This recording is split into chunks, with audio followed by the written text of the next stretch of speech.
You don't have to install any agents onto the server.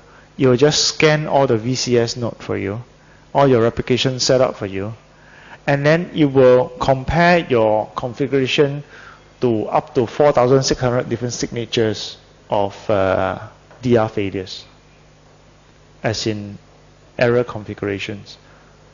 Once it finds a problem, like what I mentioned just now, 4 volumes here, 4 volumes there with a replication. If you add one more volume here, 5 volume here, 4 volume there, it fails. Or any other different possible misconfiguration that will cause your DR to fail, DR Advisor will find out for you. And you can scan as often as every hour using DR Advisor to help you scan and tell you exactly where DR may fail.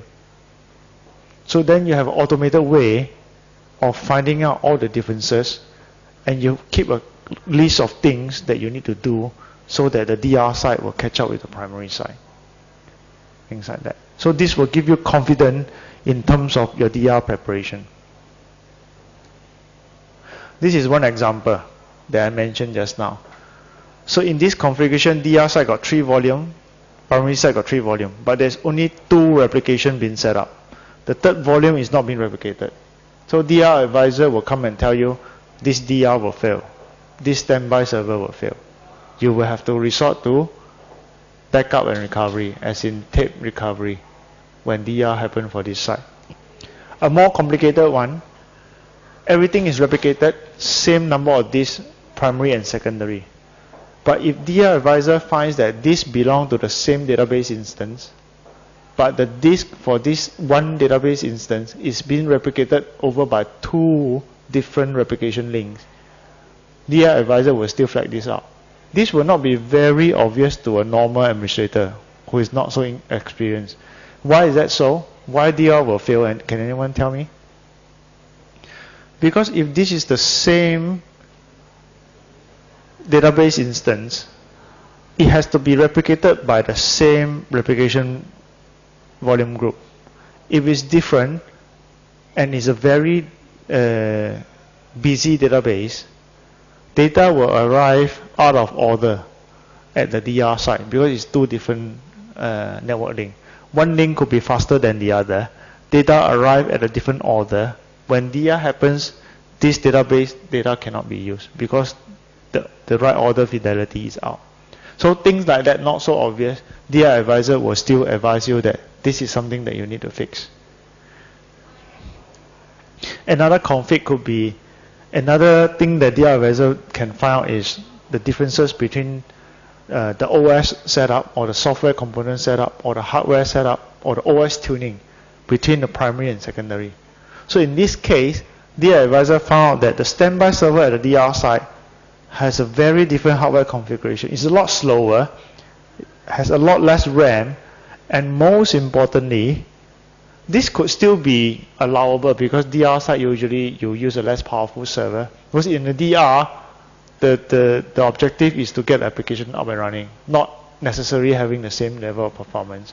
But in this case, DR may fail because software-wise, this is HPX 1123, this is 1131. It may or may not fail. Depends on you, but DR Advisor will figure it out for you. But most important thing is the live server has got WebSphere and the standby server has got no WebSphere. It's not installed. So if your application needs WebSphere, you will know that this DR will definitely fail when you activate the DR plan.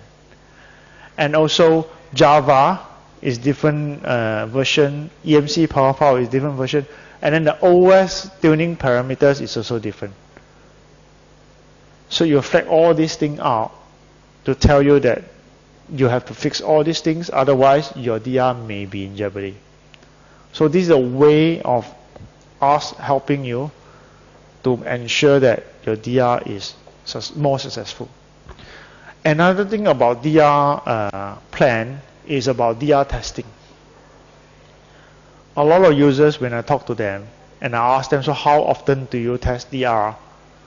The one that I heard most is 4 times a year. Most often I will hear either 1 time a year or twice a year. And I always ask them why. Why do you test DR only once a year? And they will say, oh, simply because firstly it incurs downtime, so we cannot have so much downtime. Secondly is you will need to call a lot of people back to the data center on a Sunday, so people will get unhappy. And then you will need to do a lot of tests, and it's a whole day affair. And one of the reasons that we don't hear much is usually during DR tests we will see problems. The DR plan won't work. So what we can help you do is that in our cluster solution, we have a fire drill feature. It's a inherent feature in VCS. You don't have to buy it, where we can allow you to bring out the application on the secondary side without having downtime on the primary side and without affecting the replication and therefore the RPO on your secondary side. What we do is very simple. On the secondary side, for example, this is Oracle running. On the secondary side, we will do a snapshot. Once you initiate the fire drill, we will do a space optimized snapshot. So you don't need double the disk space. It's just a space optimized snapshot. On your secondary volume, we mount the volume, and then we start the application for you. And you can test the application at the DR side.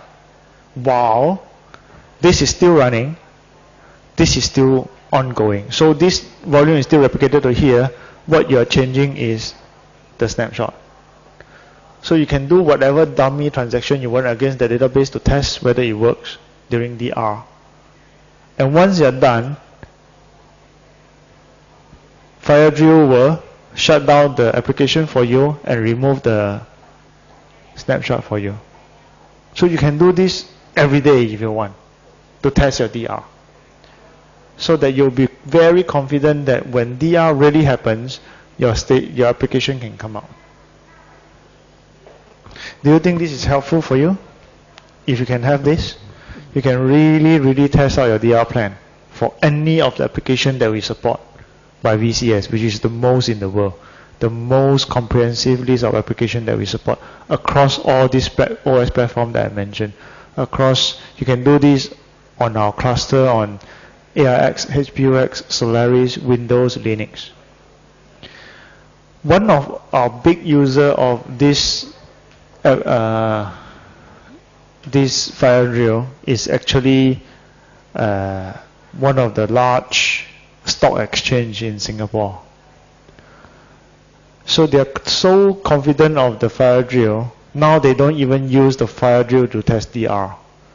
What they do is that instead of running daily reports on the live server, they do a fire drill on the DR server, and they run their Oracle reporting on the DR server on a daily basis.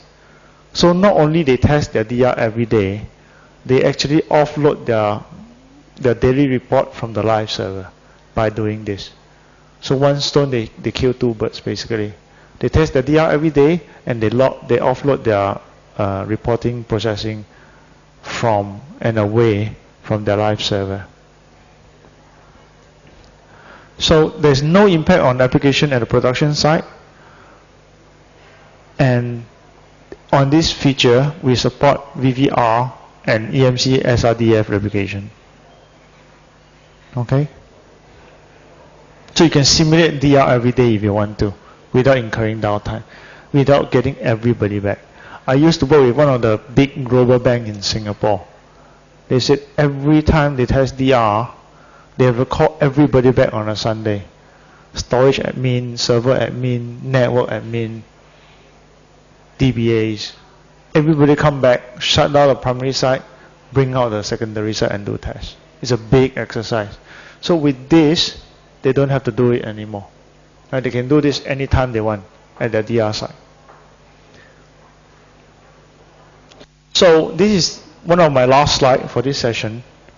So in your DR plan, you have to have three things. You have to have application availability. You want to make sure that you want to have an automated way of starting your application at your DR side. Highly automatic way. Because you want to cater to the fact, I want to say this again, you want to cater to the fact that people who set up the system, who set up DR, may not be the same group of people that will execute DR. So you have to make things easy for them. And you will want to standardize the way you do DR. You cannot afford to have one solution for Solaris, and another solution for HPUX, another solution for Windows, for Linux, and for Oracle. Your people simply cannot be trained to do so many different kind of DR procedures. You will give them just one process, standardize on that one process. And Veritas Cluster Server with our HADR solution can standardize that for you, can automate that for you. Just one button you press, we will evacuate the whole site for you if you want. The second is data availability. After having an automatic way to bring out the application, you will also want to have a way to make sure the data is available at your DR site. So this can be replication technology from us, or this can be replication technology from hardware vendors, array vendors. It's okay, because we work with both. We have agents that manage VVR replication. We have agents that manage EMC, ISRDF, or IBM PPRC, or Hitachi TrueCopy. So you can choose the replication technology you want. And the third thing that you must have in your DR plan is readiness assessment. So I mentioned two solutions that can help you. One is DR Advisor that can scan the differences between primary and secondary, so that you have a list of things of incompatibility that you can go fix to ensure that your DR is successful. And the second is the FireDrill, where you can bring out the application at your DR site using FireDrill anytime you want, without causing downtime at your primary site and without affecting the RPO of your application. So three things that you must have in your DR plan. So still back to basic. In this session, we talk about building resilient business service. So think about and remember multi-tier dependency. Think about automation. Think about standardization. Right? DR must be made very simple for the people who will need to execute them in difficult times. Okay? So with that, I will end this session. We have one more later about virtual environment storage management right after this. So any question for this session? If not, then maybe we will take a 5-minute break. Then wait for some other people who may want to come join the next session. Then we will start the last one for today. Thank you.